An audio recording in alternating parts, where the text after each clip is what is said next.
Shalom, Bapak Ibu dan Saudara-saudara yang dikasihi Tuhan dimanapun kita berada. Mengawali setiap aktivitas dan pekerjaan kita, marilah kita mendengarkan firman Tuhan yang menjadi dasar kehidupan kita. Kita berdoa. Kasih karunia dan damai sejahtera dari Allah Bapa kita dan dari anaknya Tuhan Yesus Kristus menyertai kamu sekalian. Amin. Bapak Ibu dan Saudara-saudara yang dikasihi Tuhan, firman Tuhan yang menyapa kita tertulis dalam kitab Daniel pasal 11 ayat 32.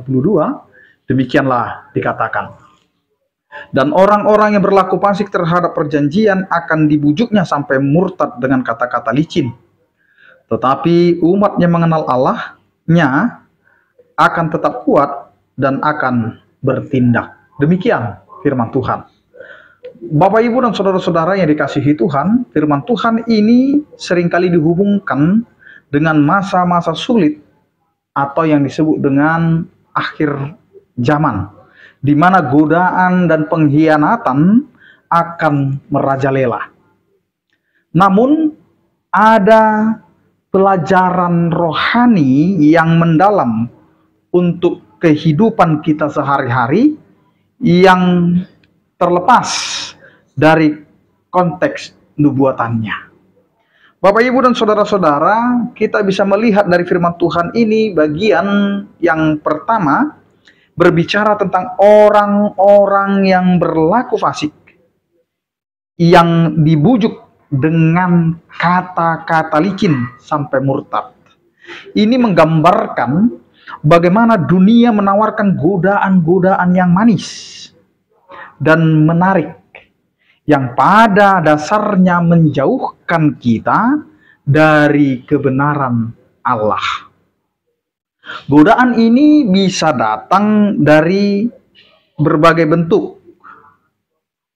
Kekuasaan, kekayaan, popularitas, atau bahkan ideologi yang kelihatannya baik, tetapi bertentangan dengan firman Tuhan. Mereka yang tidak memiliki dasar yang kuat dalam iman akan mudah goyah dan jatuh. Bapak, Ibu, dan Saudara-saudara yang dikasihi Tuhan, bagian yang kedua yang mau dikatakan oleh firman Tuhan pada hari ini adalah kontrasnya.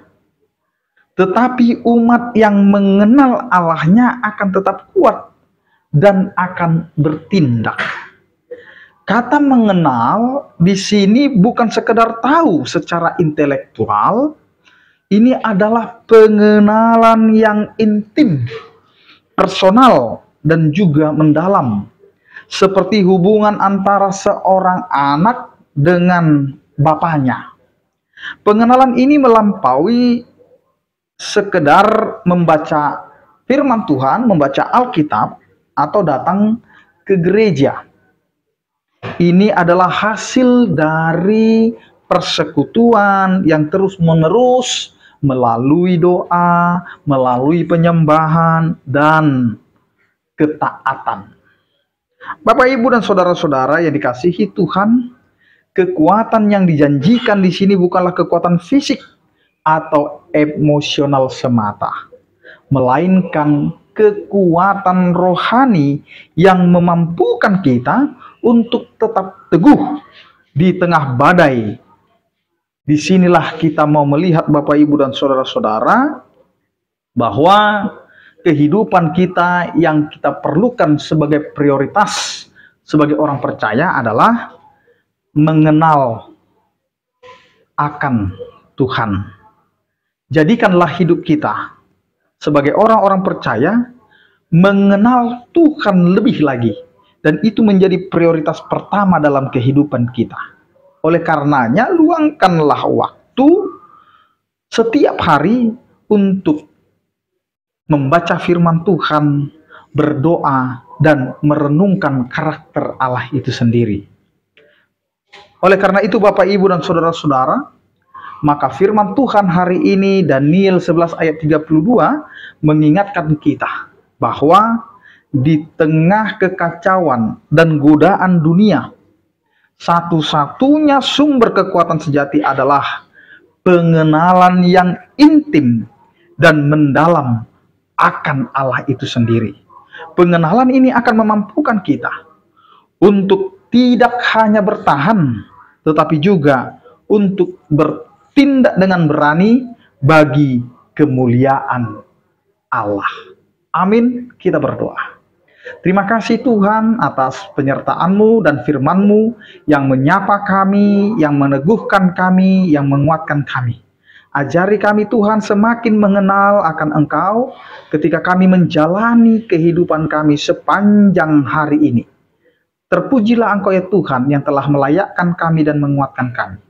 Engkaulah Allah yang akan menyertai kami dan setiap orang percaya.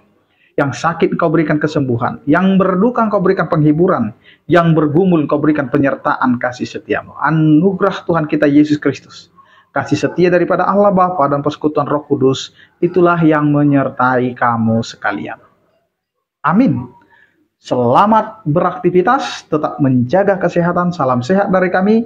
Tuhan Yesus memberkati. Horas.